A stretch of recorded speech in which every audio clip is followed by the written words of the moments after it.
Breaking news. Chittoor జిల్లా పుంగనూరు మండలంలో జరిగిన దారుణ హత్యపై చర్యలు మొదలయ్యాయి.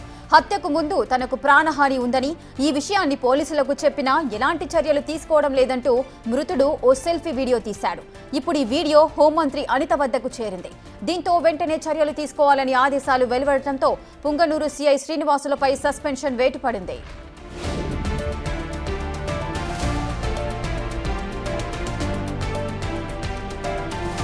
తండ్రి రామకృష్ణ, కొడుకు సురేష్లపై వెంకటరమణ అనే వ్యక్తి కత్తితో దాడి చేశాడు.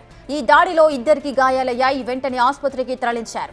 అయితే మెరుగైన చికిత్స కోసం తిరుపతికి తరలిస్తుండగా తండ్రి రామకృష్ణ మృతి చెందాడు.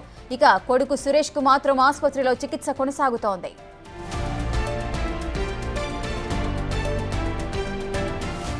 పుంగనూరు మండలం కృష్ణాపురానికి చెందిన వెంకటరమణకు వారి దాయాదులైన కాగితి రామకృష్ణ, అతని కొడుకు సురేష్ కు పాత కక్షలున్నాయి. గతంలో కూడా దాడులు జరిగాయి. దీనికి సంబంధించి మృతుడు పోలీసులను కూడా ఆశ్రయించాడు. ఇప్పుడు దీనికి సంబంధించిన వీడియో కూడా బయటకొచ్చింది. ఈ రోజు రోడ్డుపై ఉన్న తండ్రి కొడుకును వెంకటరమణ కొడవలితో నరికాడు.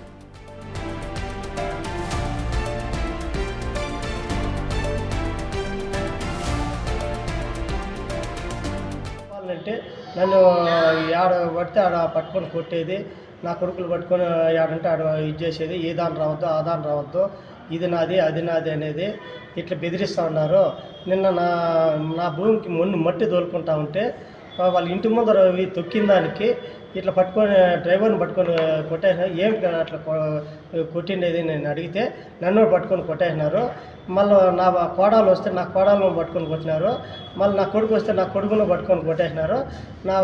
అందుకు ముందు చంద్రబాబు గెలిచినప్పుడు టపాసులు కాల్చి కేక్ కోస్తూ ఉంటే స్కూటీలో వచ్చి కేక్ను గుద్దుకొని వెళ్ళిపి నా పిల్లలకి 2 కాళ్ళు ఇది చేసినారు. అప్పుడు కంప్లైంట్ ఇస్తే అప్పుడు పట్టించుకోలేదు. ఈ పొద్దు మన రీలోనే వచ్చి నేను కంప్లైంట్ ఇస్తే సీఏకి ఫోన్ చేసి అదే పనికి సీఏ పుంగనూరు పోలీస్ స్టేషన్కి సీఏకి ఫోన్ చేస్తే పంపిస్తానని చెప్పి పంపించలేదు సార్. అప్పటికప్పుడే నైటే నేను ఈ పుంగనూరుకి వచ్చి కంప్లైంట్ ఇచ్చేసిపోతే తెల్లారి కూడా పంపించలేదు.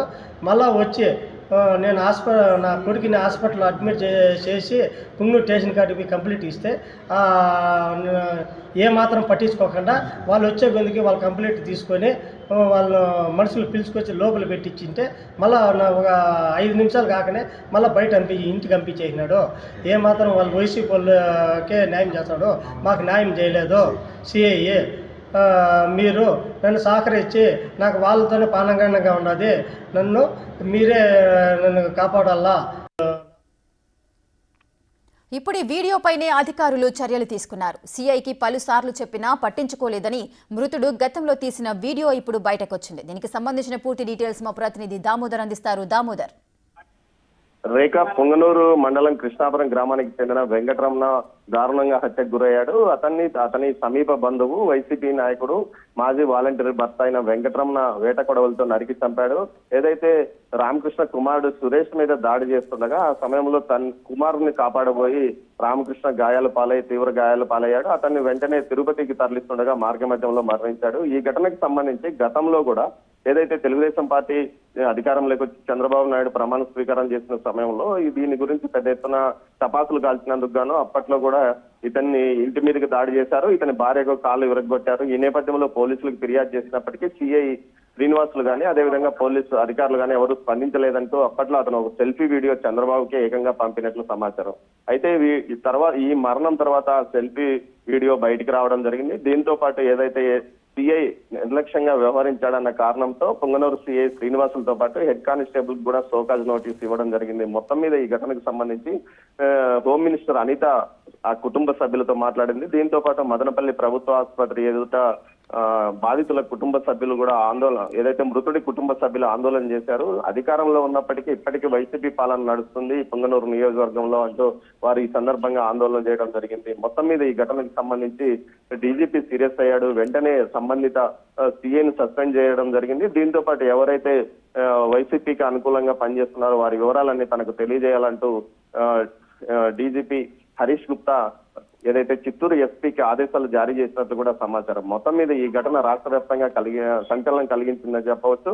పుంగనూరు నియోజకవర్గంలో ఇంతవరకు ఇలాంటి ఘటనలు చోటు చేసుకోలేదు. కాంగ్రెస్ పార్టీ కానీ అదేవిధంగా టీడీపీ అధికారంలో ఉన్నప్పుడు ఎలాంటి ఘటనలు చోటు చేసుకోలేదని, తాజాగా ఏదైతే వైసీపీ తమ అధికారం కోల్పోయినప్పటికీ తమ ఉనికి కోసం ఈ విధంగా దారుణంగా హత్యలకు పాల్పడుతుందంటూ మాజీ మంత్రి అమర్నాథ్ రెడ్డి విమర్శించాడు. ఆయన ఏదైతే మృతుని కుటుంబ సభ్యులను పరామర్శించాడో ఈ విషయాన్ని ఆయన నేరుగా సీఎం దృష్టికి కూడా తీసుకెళ్లినట్టు సమాచారము. Rekha. Right. Thank you Damodar. Thanks for the details.